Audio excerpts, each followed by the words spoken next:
বন্ধুরা, আমরা রান্না করব দারুণ মজাদার শাপলা পাতা মাছের রেসিপি। চাইনিজ ট্রেডিশনাল শাপলা পাতা মাছের রেসিপি। বন্ধুরা, দারুণ মজাদার। বন্ধুরা, আমরা একটি শাপলা পাতা মাছ নিব এবং মাছটি খুব সুন্দরভাবে ধুয়ে নিব। ধুয়ে নেবার পরে বন্ধুরা, আমরা শাপলা পাতা মাছটি আমরা প্যানে ফুটন্ত তেলের ভিতরে ধুয়ে নেওয়া শাপলা পাতা মাছটি আমরা ফুটন্ত তেলের ভিতরে দিয়ে দিব এবং হালকা করে ভেজে নিব। বন্ধুরা, আমরা হালকা করে ভেজে নেওয়া শাপলা পাতা মাছটি সুন্দর করে টুকরো টুকরো করে কেটে নিব। আমরা শাপলা পাতা মাছটি যেহেতু খুব সফট এবং সুস্বাদু, আমরা হালকা করে ভাজার পর শাপলা পাতা মাছটি সুন্দরভাবে পিস পিস করে টুকরো টুকরো করে কেটে নিব। বন্ধুরা, আমাদের শাপলা পাতা মাছটি হালকা করে ভাজার পর টুকরো টুকরো করে কেটে নিয়েছি।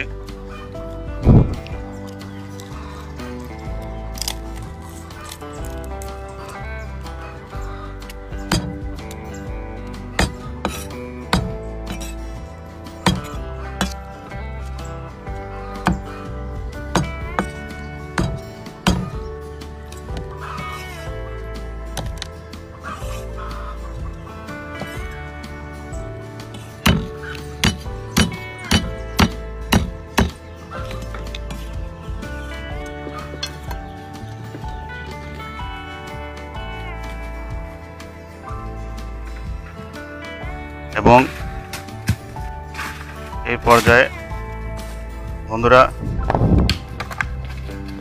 আমরা আমাদের নারকেল গাছ থেকে ফ্রেশ একটি নারকেল পেয়ে নিব।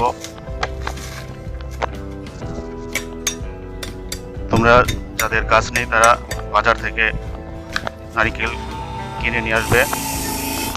নারকেলটা আমরা ছুলে নিব এবং নারকেলটা আমরা কুড়ে নিব।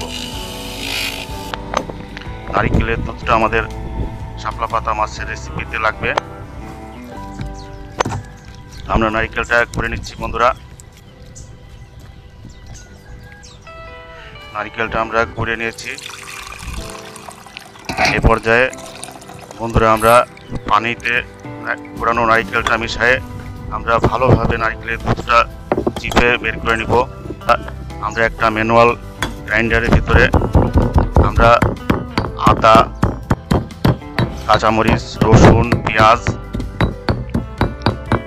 এগুলো আমরা সুন্দরভাবে গুঁড়ো করে নিব। এখানে চাইনিজ ট্রেডিশনাল কচি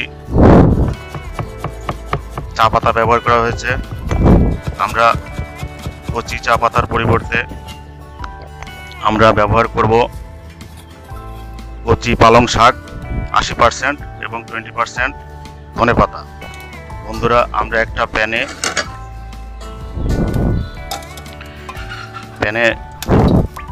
আমরা একটা প্যান নিয়ে নিব। প্যানের উপরে তেল দিয়ে দিব। প্যানে তেলটা গরম হওয়ার পর মরিচ বাটা দিয়ে দিব। এ পর্যায়ে আমরা গুঁড়া করে রাখা মশলাগুলো আদা, মরিচ, রসুন, পেঁয়াজ এগুলো গুঁড়া করাটা দিয়ে দিলাম। এরপরে আমরা কেটে টুকরা করে রাখা শাপলা পাতা মাছটা দিয়ে দিলাম এবং কিছু লবণ দিয়ে দিলাম। বন্ধুরা, আমরা নারকেলের দুধটাও দিয়ে দিলাম। এরপরে যে আমরা ঢেকে দিব এবং 10 মিনিট মতো রান্না করব। বন্ধুরা, আমরা একটা কাঁচা আম নিয়ে নিব এবং এটাকে সুন্দরভাবে কাঁচা এবং পাকার মধ্যবর্তী এটাকে সুন্দরভাবে কুচি কুচি করে কেটে নিব। তারপরে আমটার ভিতরে আমরা কাঁচামরিচ, ধনে পাতা এবং অন্যান্য মশলা দিয়ে আমটা আমরা চাটনি করে ফেলব। আমাদের শাপলা পাতা মাছটা রান্না অর্ধেক হয়ে গেছে। এ পর্যায়ে আমরা পালং শাক ধনেপাতা এবং লেমন গ্রাস কুচি কুচি করে কেটে রাখা এগুলো দিয়ে দিব এবং আরও 5-6 মিনিট রান্না করব। বন্ধুরা, আমাদের অত্যন্ত দারুণ মজাদার শাপলা পাতা মাছের রেসিপিটা রান্না হয়ে গেছে। এখন টেস্ট করার পালা। বন্ধুরা, অত্যন্ত টেস্ট হয়েছে। দারুণ মজাদার ট্রেডিশনাল চাইনিজ শাপলা পাতা মাছের রেসিপি। বাংলাদেশেও শাপলা পাতা মাছ মোটামুটি পাওয়া যায়।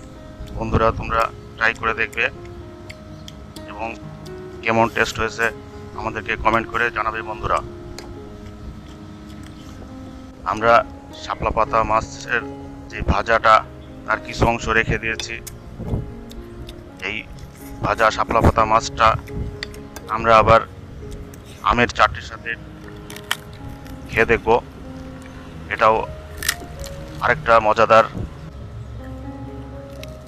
ভাজা শাপলা পাতা মাছ এবং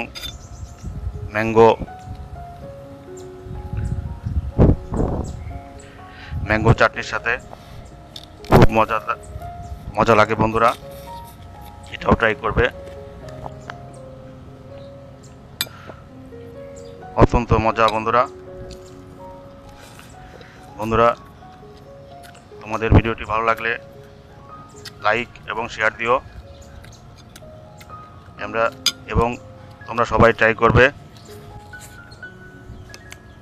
থ্যাংক ইউ বন্ধুরা। আসসালামু আলাইকুম।